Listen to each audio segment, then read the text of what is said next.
Hello everyone. JCC Gurukul के सभी member वासियों की तरफ से आप सभी को जोहार, अभिनंदन व्यक्त करते। इस प्रकार जो आप लोग का एग्जामिनेशन सहायक आचार्य का है 1 to 5 का, ये आप लोग का पेपर 3 के अंतर्गत यदि हम लोग बात करते हैं तो 3 सेक्शन आप लोग के प्रश्न पूछे जाने वाले हैं।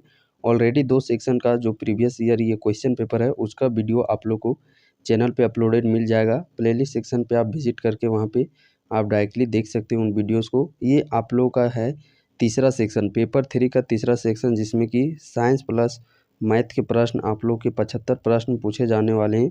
जिसमें कि यदि हम लोग यहाँ पे बात करते हैं सेपरेट सब्जेक्ट की, तो फिजिक्स से आप लोगों के 18 प्रश्न पूछे गए हैं, केमिस्ट्री से आप लोग के 21 प्रश्न पूछे गए हैं, बायोलॉजी से भी आप लोग के 18 प्रश्न और मैथ सेक्शन से भी आप लोग के 18 प्रश्न पूछे गए हैं। यहाँ पे यदि हम लोग इस मैथ की बात करते हैं तो ये मैथ जो आप लोग का 18 नंबर का पूछा गया है, ये मैथ आप लोग का अर्थमेटिक सेक्शन से ही प्रश्न पूछे गए हैं। Algebra, geometry, mensuration, profit loss, SI, CI जो साधारण ब्याज, चक्रवृद्धि ब्याज, प्रतिशत, यहाँ से प्रश्न, ट्रिग्नोमेट्री, हाइट एंड डिस्टेंस, यहाँ से ये 18 प्रश्न जो हम लोग जनरल कंपटीशन अर्थमेटिक सेक्शन वाला देखते हैं वो प्रश्न आप लोगों के पूछे गए हैं।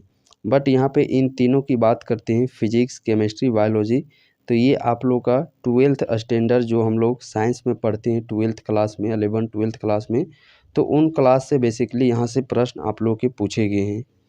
तो चलिए हम लोग देखते हैं प्रश्नों की आखिरकार प्रश्न किस प्रकार से पूछे गए हैं। सबसे पहला प्रश्न हम लोग यहाँ पे जो 18 प्रश्न है वो फिजिक्स के कवर अप करेंगे। उसके बाद बैक टू बैक हम लोग केमिस्ट्री, बायोलॉजी, उसके बाद मैथ सेक्शन। सबसे पहले यहाँ पे यदि हम लोग बात करते हैं ये फिजिक्स का जो कि पहला प्रश्न है, यदि आवेशित वस्तुओं का साइज उनके बीच की दूरियों की तुलना में बहुत कम होता है तो हम उन आवेशों को किस रूप में मानते हैं? बिंदु आवेश, बहु आवेश, ऋणात्मक आवेश, कोई आवेश नहीं। तो उसे हम लोग किस रूप में मानते हैं? बिंदु आवेश के रूप में।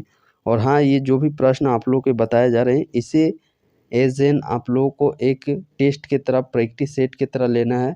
यदि आप लोगों का भी एग्जामिनेशन इसी डेट में कंडक्ट करवाया जाता तो उस केस में आप लोग तो इतने ही पढ़े रहते हैं जो अभी आप लोग पढ़े हैं, तो आप लोग को भी अपने आप में यहाँ पे एनालिसिस, सेल्फ एनालिसिस करना है कि आप लोग की तैयारी कितनी है और कितनी बाकी बचे दिनों में कितनी करने की ज़रूरत है। जो किसी चालक के अंदर स्थिर वैद्युत क्षेत्र होता है, तो किसी चालक के अंदर स्थिर वैद्युत क्षेत्र अनंत, केवल ऋणात्मक, शून्य या फिर 1 होता है। तो कितना होता है? शून्य होता है। अगला प्रश्न है धारा की एसआई मात्रक क्या होती है? तो धारा की एसआई मात्रक, करंट की एसआई मात्रक एम्पियर होता है। अगला प्रश्न है एक स्थिर धारा बनाए रखने के लिए हमारे पास किस प्रकार की सर्किटें होना चाहिए जिसमें एक बाहरी एजेंट विद्युत आवेश को निम्न में उच्च स्थितिज ऊर्जा की ओर ले जाता हो? तो अतिरिक्त, खुला, बंद या फिर तर्कहीन। तो किस प्रकार का होना चाहिए? बंद होना चाहिए। अगला प्रश्न है किस प्रकार के आवेश पर चुंबकीय बल लगता है? तो गतिमान आवेश पर, स्थिर आवेश पर, विद्युतीय आवेश पर या फिर इनमें से कोई नहीं। तो विद्युत आवेश पर है जो कि वो चुंबकीय बल आप लोग के लगते हैं। अगला प्रश्न है चुंबकत्व के संबंध में निम्नलिखित में से कौन सा सामान्यतः ज्ञात विचार नहीं है? तो इनमें से जो भी ऑप्शन यदि हम लोग यहाँ पे देख पा रहे होंगे जो कि 4 ऑप्शन दिए गए हैं, तो सबसे सटीक आंसर होगा आप लोग का हम चुंबक के उत्तरी एवं दक्षिणी ध्रुव को अलग कर सकते हैं। अगला प्रश्न देखिए, ये न्यूमेरिकल से आप लोग के प्रश्न पूछे गए हैं जो कि आप लोग का इलेक्ट्रिसिटी वोल्ट वाला सेक्शन से यहाँ पे आप लोग के प्रश्न पूछे गए हैं। अगला प्रश्न हम लोग देखते हैं, ये भी देखिए न्यूमेरिकल से ही आप लोग का ये प्रश्न पूछा गया है। अगला प्रश्न देखिए थ्योरेटिकल पोर्शन से है, हमारी आंखों की संवेदनशीलता का केंद्र सूर्य की तरंग दैर्घ्य वितरण के केंद्र के साथ खाली स्थान है।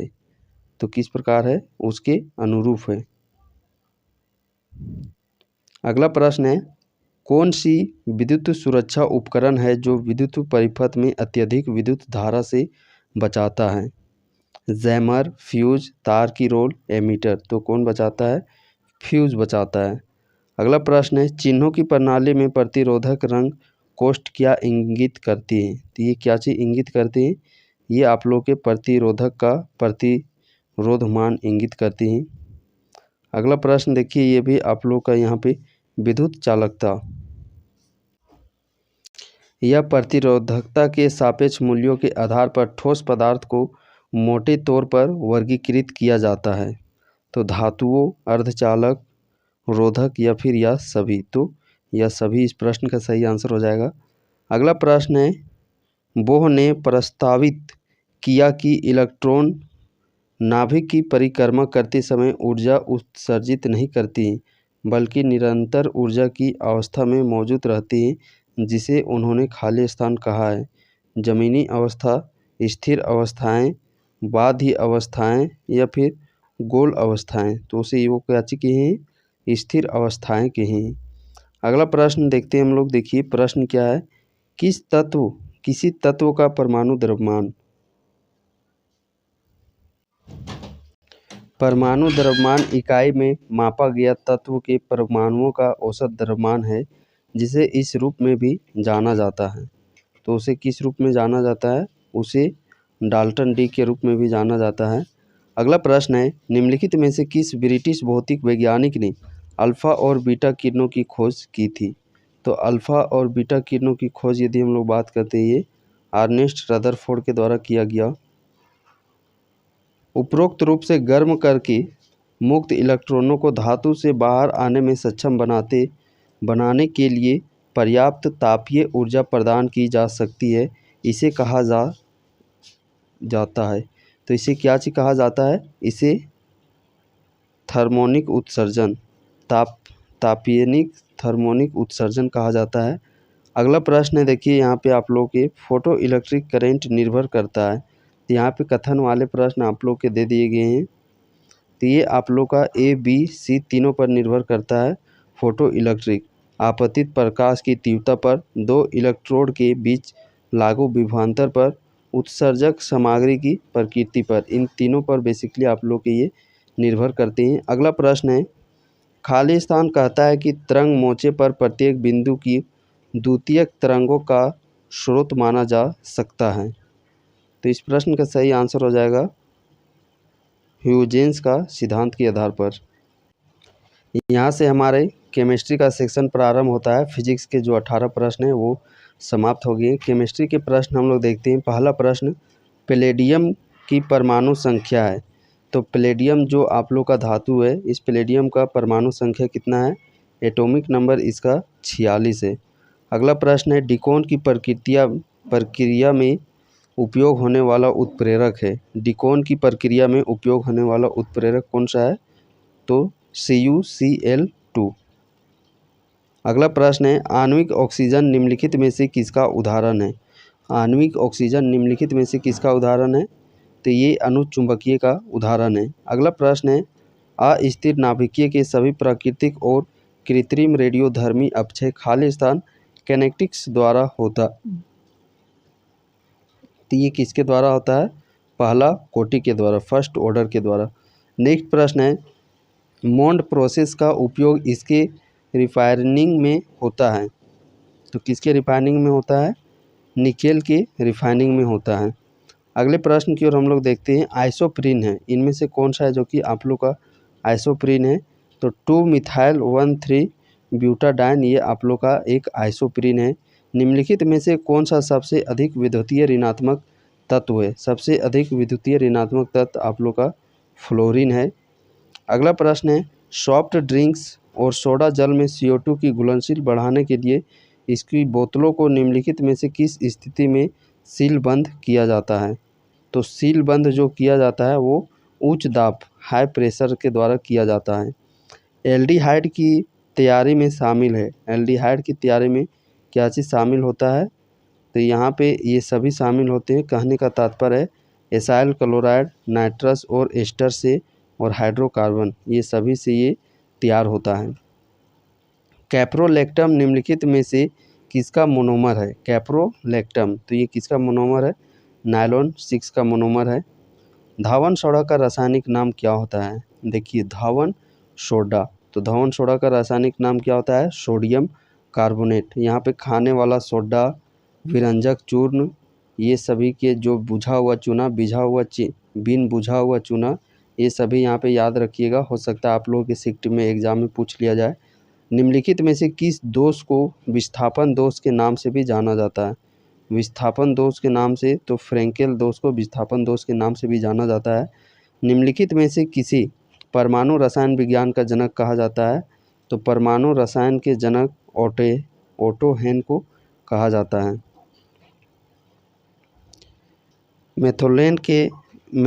मेथनॉल के ऑक्सीकरण द्वारा संश्लेषित एक रंगहीन जहरीली गैस है।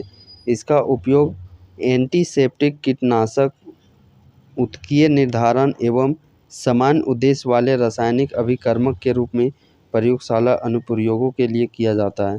तो किस चीज़ का प्रयोग किया जाता है? फॉर्मल्डिहाइड का प्रयोग। पानी का KF मान क्या है? तो पानी का जो KF मान है वो होता है -1.860 C/m। अगले प्रश्न की ओर देखिए। कथन वाला, यानी कि हर एक सेक्शन में देखा जाए, चाहे फिजिक्स हो, केमिस्ट्री हो, कथन से एक संबंधित आप लोग का प्रश्न पूछा ही जा रहा है। निम्नलिखित में से कौन सा कथन SI पद्धति के लिए सही है? SI पद्धति के लिए कौन सा कथन सही है? 1 और दोनों। चलिए देखते हैं। SI पद्धति 7 आधारभूत मात्रक होते हैं, ये बिल्कुल सही है। फंडामेंटल क्वांटिटी कितने होते हैं? 7, सही बात है। अन्य मात्रक जैसी आयतन, घनत्व आदि इन राशियों से प्राप्त किए जा सकते हैं, बिल्कुल ये सही बात है। अगला प्रश्न है, एक क्षारीय घोल में लाल लिटमस पेपर खाली स्थान होता है। क्षारीय घोल में लाल लिटमस पेपर नीला। तो ये देखिए एसिड बेस्ड से प्रश्न से आप लोगों के पूछे जा रहे हैं। निम्नलिखित में से कौन सा एक पैराऑक्साइड का उदाहरण नहीं है? तो रुबिडियम ऑक्साइड ये आप लोग का उदाहरण नहीं है। अगला प्रश्न है, परमाणुओं का समूह एक स्पीशीज के रूप में एक साथ पाया जाता है जिसमें विशिष्ट गुण होते हैं, उसे निम्नलिखित में से क्या कहते हैं? तो उसे क्या चीज कहते हैं? अणु कहते हैं, मॉलिक्यूल कहते हैं। अगला प्रश्न है, भारत साहित्य प्रत्येक आधुनिक औद्योगिकीकृत देश में एक संस्थान है जो मापन के मानकों को बनाए रखता है, उसका नाम निम्नलिखित में से क्या है? तो उसका नाम क्या है? National metrology institute. ये अंतिम प्रश्न केमिस्ट्री का है। केमिस्ट्री से 21 प्रश्न पूछे गए हैं। यूरेनियम के निम्नलिखित स्थानिकों में से कौन सा श्रृंखला प्रतिक्रियाओं को बनाए रखने के लिए जिम्मेदार है? तो वो है यूरेनियम 235। यहाँ से देखिए आप लोग के बायोलॉजी के प्रश्न प्रारंभ हो जाते हैं और बायोलॉजी के भी आप लोग के 18 प्रश्न पूछे गए हैं। पहला प्रश्न है, एक उपकरण है जिसका उपयोग अनियमित हृदय गति को नियंत्रित करने के लिए किया जाता है। तो वो उपकरण कौन सा है? वो उपकरण है पेस मेकर। अगला प्रश्न है, मनुष्य में लाल ग्रंथियों के कितने जोड़ी पाए जाते हैं? तो लाल ग्रंथियों के कितने जोड़ी पाए जाते हैं? 3 जोड़ी। यहाँ से आप लोग को ये चीज़ एनालिसिस करना है कि किस किस चैप्टर से किस किस चैप्टर के टॉपिक से प्रश्न पूछे जा रहे हैं। सो यदि इस चीज़ को आप लोग एनालिसिस कर लेते हैं तो बखूबी तरीके से आप लोग का आने वाला जो अपकमिंग एग्जामिनेशन है उसमें आप लोग के काफ़ी अच्छे परफॉर्मेंस होंगे। अगला प्रश्न है, प्रत्येक कोशिका के केंद्रक में DNA अणु को धागे जैसी संरचनाएं में पैक किया जाता है, जिन्हें कहा जाता है? तो उन्हें क्या चीज़ कहा जाता है? उन्हें क्रोमोजोम कहा जाता है। अगला प्रश्न है, मनुष्य में निद्रा व्याधि उत्पन्न होता है, तो ये किससे होता है? ट्रिपेनोसोमा द्वारा होता है। रक्त एक विशेष संयोजी ऊतक है जिसमें शामिल है, तो विशेष इसमें क्या चीज़ शामिल होती है? ये सभी मीन्स कहने का तात्पर्य क्या क्या शामिल होते हैं? तो तरल पदार्थ, मैट्रिक्स, प्लाज्मा, ये सभी आप लोग के शामिल होती हैं। कोशिका का पावर हाउस किसे कहा जाता है? कोशिका का जो एनर्जी गृह है, एनर्जी होम, वो माइटोकॉन्ड्रिया को कहा जाता है। निम्नलिखित में से कौन फाइल प्लेटीहेल्मिन्थेस के वर्ग से है? प्लेटीहेल्मिन्थेस के वर्ग से इनमें से कौन है? इन सभी का, यानी कि जो ट्रेमेटोडा, फीता कृमि, और ये आप लोग का है टर्बेलारिया, ये सभी आप लोग के से संबंधित रखती हैं। अगला प्रश्न है, वे कार्बोहाइड्रेट जो जल अपघटन पर 2 से 10 मोनोसैकेराइड इकाइयाँ उत्पन्न करते हैं कहलाते हैं? तो वो क्या चीज़ कहलाते हैं? ओलिगोसेकेराइड्स। क्या चीज़ कहलाते हैं? ओलिगोसेकेराइड्स।